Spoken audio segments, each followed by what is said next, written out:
नमस्कार सर्व विद्यार्थी मित्रांचं स्वागत आहे आपल्याच टिक्कर मराठी एसएससी आणि रेल्वे या युट्यूब चॅनलवर. मी नीता गुले पानसरे तुमचं पुन्हा एकदा मनपूर्वक स्वागत करते. आपण घेत आहोत सामान्य विज्ञानाची सिरीज आणि ही सिरीज तुमच्या रेल्वेच्या एक्झामसाठी आणि पुढे येणाऱ्या एसएससी जीडीच्या एक्झामसाठीच होणार आहे. ठीक आहे, ही जी सिरीज सुरू केली आहे त्यामध्ये आपण सगळे पीवायक्यू क्वेश्चन आन्सर घेत आहोत. सो या सिरीजला आपल्या सगळ्या फ्रेंडकडे आणि ज्यांनी कोणी रेल्वेसाठीचे किंवा ज्यांनी कोणी एसएससीच्या कुठल्याही पोस्टसाठी फॉर्म भरले असतील तर त्यांच्या तुम्ही शेअर करू शकतात.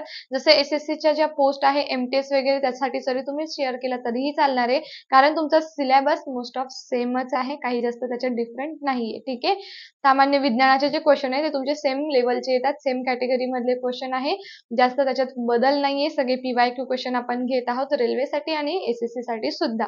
ओके, आणि बुक कुठलं यूज करायचं दररोजच्या लेक्चर मध्ये मी तुम्हाला सांगते की बुक ल्युसेंटचं एनसीईआरटीचं यूज करायचं आहे.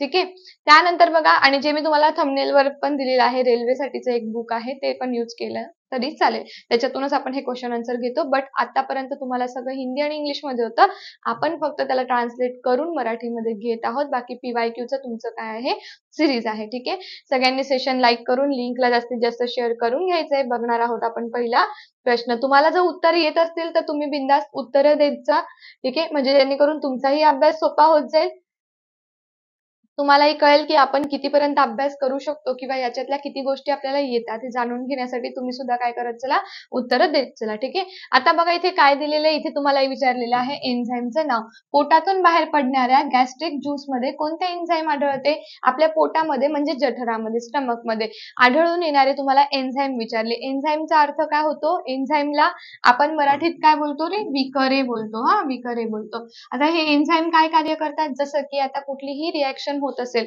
तर तिचा रेट वाढवण्यासाठी, समजा आता डायजेशन होत आहे किंवा रक्तभिसरण होत आहे किंवा अदर दुसऱ्या कुठल्याही गोष्टी जसं की ब्लड प्युरिफिकेशनच्या वेळी पण काही पद्धतीने लागतात ते, तर मग ज्यावेळी काही गोष्टी घडत आहे जसं की डायजेशनच, समजा डायजेशन होत असताना ते रेट वाढवणं, तुम्ही जर कार्बोहायड्रेट खात आहात, प्रोटीन खात आहात, फॅट्स खात आहात, मग त्याला पचवण्यासाठी आपल्या शरीरामध्ये एनर्जी लागते. मग ते एनर्जी लागल्यानंतर त्या क्रिया व्हायला वेळ लागतो.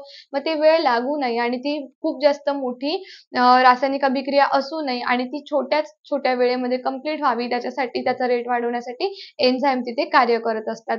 तर मग जसं की पोटातून बाहेर पडणारे जे गॅस्ट्रिक ज्यूस आहे त्याच्यामध्ये पेप्सिन आणि रेनिन असतं. काय असतं? पेप्सिन अँड रेनिन असतं. हे कशाचं कार्य करतं? तुम्ही खाल्लेल्या अन्नाला पचवण्यासाठीचं कार्य करत असतात. ठीक आहे, याला स्टार मार्क करून ठेवायचे, तुम्हाला परीक्षेला येऊ शकतो. बघा, हृदयातून शरीरात रक्त वाहून नेणारी रक्तवाहिनी कोणती? काय प्रश्न आहे? हृदयापासून शरीराकडे. ठीक आहे, तुमचं जे हृदय आहे ते कसं आहे रे? हृदय कसं असतं आपलं? मायोजेनिक असतंय ना. हृदय मायोजेनिक आहे म्हणजे स्वतःचा स्वतःवर कंट्रोल ठेवणं. बाकीचे ऑर्गन कसे आहेत? न्यूरोजेनिक. न्यूरोजेनिक आणि मायोजेनिक दोन टर्म असतात. न्यूरोजेनिकचा अर्थ काय होतो की आपल्या ब्रेनचा आपल्यावर कंट्रोल आहे, न्यूरॉन्सचा कंट्रोल आहे म्हणजे न्यूरोजेनिक. आणि जर मायोजेनिक म्हटलं आहे तर त्याचा स्वतःचा कंट्रोल तो स्वतः करतो. हार्ट स्वतःच काय करतो? कॉन्ट्रॅक्ट करतो आणि हार्ट स्वतःच काय करतो? रिलॅक्सही होतो. ठीक आहे, म्हणजे कॉन्ट्रॅक्शन आणि रिलॅक्सेशन हे त्याचं स्वतःचं मायोजेनिक आहे. बट आता काय विचारलेलं आहे? तुमच्या हृदयामध्ये रक्त फक्त पंप केलं जातं, तिथे रक्त शुद्ध होत नाही. ठीक आहे, रक्त शुद्धीकरणाचं काम ऍक्च्युअल आपल्या लंग्स कडे म्हणजे छातीमध्ये असतं. ठीक आहे, ते तुमच्या हृदयाचं काम नाहीये. हृदय काय करतं? मोटर सारखं काम करतं. जसं की बघा, आता घरी पाणी आलं, ठीक आहे, आणि तुम्हाला वरती टँक आहे, तुमची टाकी आहे, तिथे तुम्हाला ते पाणी चढवायचंय, पण इतका पाण्याचा फोर्स नाहीये की तिथपर्यंत ते वरपर्यंत, वरच्या साईड पर्यंत पोहोचेल आणि ग्रॅव्हिटेशनलच्या विरुद्ध बाजूला जाईल. मग त्यासाठी आपण मोटर बसवतो. मोटर काय करते? मोटरमध्ये पॉवर असते. जसं आपल्या हृदयाची पण HP ने पॉवर आहे. HP म्हणजे काय? Horse power. किती पॉवर आहे शरीराची? 0.02 HP. ही कोणाची पॉवर आहे? हार्टची पॉवर आहे. इतक्या शक्तीचं आपलं हार्ट असतं, जे काय करतं? आपल्या शरीरातल्या रक्ताला पंप करतं आणि प्रेशरने लंग्स कडे पाठवतं. लंग्स त्याला शुद्ध करतात आणि तेवढ्याच प्रेशरने ते शरीराकडे येतं. ठीक आहे, आणि मग शरीराकडनं पूर्ण धमनीकडनं पूर्ण शरीराकडे दिलं जातं. पण ती महाधमनी म्हणतो आपण त्याला. ठीक आहे, हृदयाकडून शरीराकडे रक्त पोहोचवणाऱ्या रक्तवाहिनीला महाधमनी म्हणतात. इथे धमनी दिलेला आहे त्याला म्हटलं जातं महाधमनी, अरोटा म्हटलं जातं त्याला. ठीक आहे, लक्षात आलं? ठीक आहे, चला पुढचा प्रश्न बघा. किडनी स्टोन मध्ये काय जमा होते. जसं की आता पोलीस भरतीला आपण शिकत असताना आपण किडनीची डायग्राम बघितली की नाही. किडनीच्या डायग्राम मध्ये काय बघितलं आपण, की अशा काही काही पॉइंट वरती जागा असते, गॅप्स असतात. त्या गॅप मध्ये ते स्टोन अडकतात. ते स्टोन बनलेले असतात कॅल्शियम ऑक्झिलेटचे. जसं की हे वन लाईनर आहे, इथे तुम्हाला आन्सर दिलेला आहे. कॅल्शियम ऑक्झिलेट पासून ते स्टोन बनतात.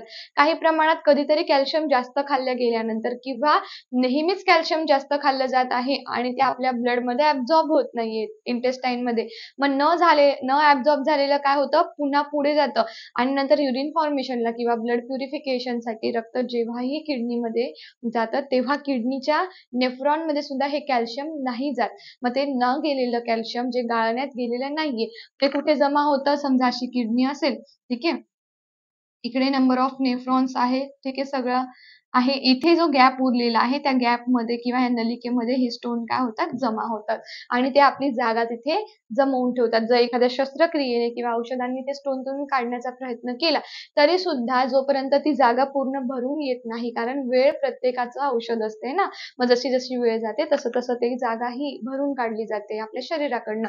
पण त्याच्या आधीच जर तुम्ही पुन्हा डाएट चेंज केला तर काय होणार आहे, पुन्हा जेव्हा डाएट चेंज होतो तेव्हा काय केलं जातं, इथे परत ते स्टोन जमा होतात जर तुम्ही जास्त कॅल्शियम घेतलं तर. ठीक आहे. देन पुढचा प्रश्न बघा, व्हिटॅमिन सी चे रासायनिक नाव काय आहे. व्हिटॅमिन सी चे रासायनिक नाव, जसं की आपण पोषण हे जे चॅप्टर आहे, जीवशास्त्रामधलं चॅप्टर, यामध्ये व्हिटॅमिन शिकतो आहे ना, खनिजे शिकतो, कार्बोदके शिकतो. आता हे व्हिटॅमिन जे आहे तर तुम्हाला विचारलंय सी, व्हिटॅमिन सी चे रासायनिक नाव आहे ऍस्कॉर्बिक ऍसिड. आणि व्हिटॅमिन सी चे प्रतिस्थापने काय आहे, कशातून तुम्हाला जास्त प्रमाणात व्हिटॅमिन सी मिळतो, तर सगळे लिंबू वर्गीय फळे. ठीक आहे. आता लिंबू वर्गीय फळांमध्ये काय येणार, मग लिंबू वर्गीय फळांमध्ये लिंबूच येणार सगळ्यात पहिले. काय येणार, लिंबू येणार, संत्री येणार, आवळा येणार, यातून तुम्हाला काय मिळतं, व्हिटॅमिन सी म्हणजे ऍस्कॉर्बिक ऍसिड मिळतं. ठीक आहे. आता काला आजार हा रोग कोणत्या परजीव्यामुळे होतो.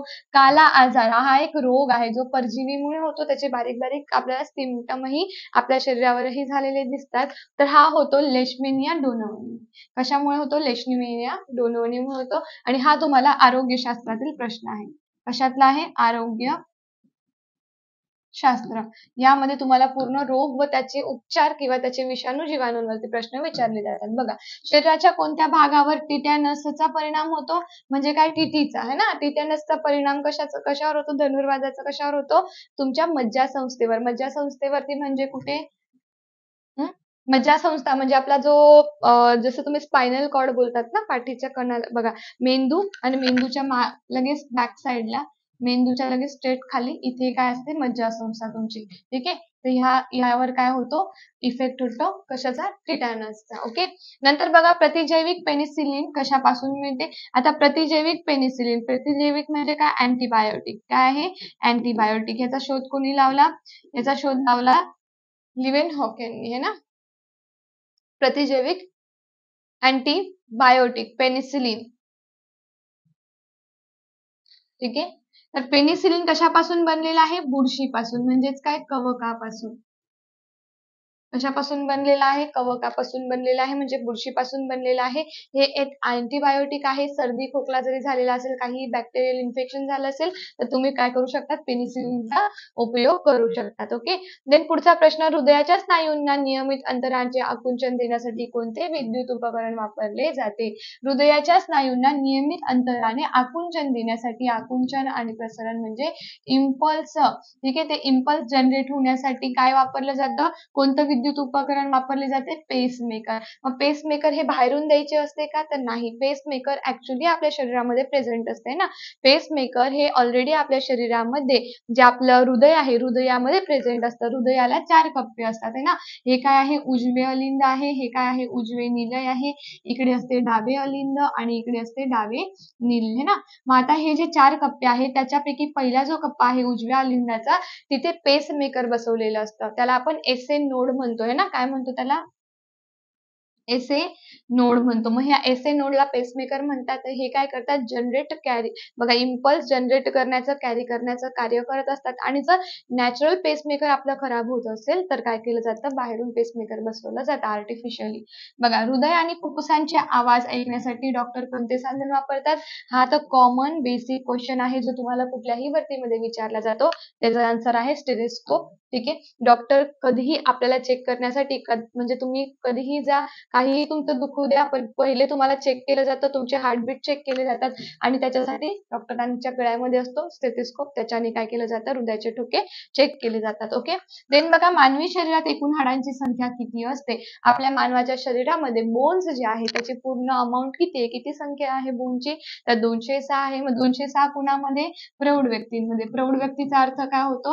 जे 18 प्लस आहे ते काय असतात? अडल्ट असतात आहे ना, म्हणजे ते प्रौढ असतात. त्यांच्यामध्ये हाडांची संख्या असते 206. पण जे अर्भक आहे त्यांच्यामध्ये हाडांची संख्या असते 270. लक्षात ठेवायचं, जे अर्भक आहे, लहान आहे, त्यांच्यामध्ये हाडांची संख्या असते 270 आणि जेव्हा आपण अडल्ट होतो तेव्हा हाडांची संख्या असते 206. कारण हे जे बोन्स आहेत ते जिथे जॉईंट्स आहेत तिथे जॉईंट झाल्यानंतर आपण त्याला एकच बोन मोजतो, कारण ते पूर्ण एकच बोन बनतं. आपल्या शरीरामध्ये सगळ्यात मोठं बोन किंवा सगळ्यात मोठं हाड हे फिमर आहे, तर शरीरातील सगळ्यात लहान बोन कोणता आहे? स्टेप्स आहे. सो आय होप की तुम्हाला आजचे क्वेश्चन आवडले असतील है ना, आणि खूप छान पद्धतीने समजले सुद्धा असणार आहे. तरी सुद्धा एखाद्याला जर प्रश्न उत्तरे समजले नसतील तर त्यांनी काय करायचं आहे, मला कमेंटमध्ये विचारायचं आहे. तुमच्या कमेंटही आम्ही बघत असतो. तुम्ही कमेंटमध्ये जर एखादा टॉपिक विचारला असेल तर त्याचा आन्सर नक्कीच आम्ही तुम्हाला इकडे देतो. ठीक आहे. तर अशा पद्धतीचे आजचे आपले क्वेश्चन होते. तुम्हाला लेक्चर कसं वाटलंय मला कमेंट करून सांगायचंय. तुम्ही चॅनलवर नवीन असाल तर सर्वप्रथम टिक्कर मराठी एसएससी आणि रेल्वे एक्झाम चॅनलला सबस्क्राईब करून ठेवायचं आहे आणि आपला ऍप सुद्धा आहे. तुम्ही टिक्कर मराठी ऍप डाउनलोड करा. तिथे तुम्हाला एसएससीचा एक फोल्डर दिसणार आहे. तिथे जाऊन तुम्ही चेक करू शकता. तिथे आपले सगळे पीडीएफ अवेलेबल आहे. सो तुम्ही काय करायचंय, एकदा आपल्या ऍपला डाउनलोड करून ठेवायचंय. ठीक आहे. लेक्चर आवडल्यास नक्की लाईक करायचंय. जास्तीत जास्त आपल्या लेक्चरला प्रत्येक ग्रुपमध्ये आपल्या प्रत्येक मित्राला शेअर करायचे ज्यांनी एसएससी किंवा रेल्वेचा फॉर्म भरला असेल. दोघांसाठी हे सायन्स चालणार आहे. ठीक आहे. चला भेटूया पुन्हा नवीन क्वेश्चन सोबत. तोपर्यंत bye bye, take care, wish you all the best. जय हिंद. थँक्यू.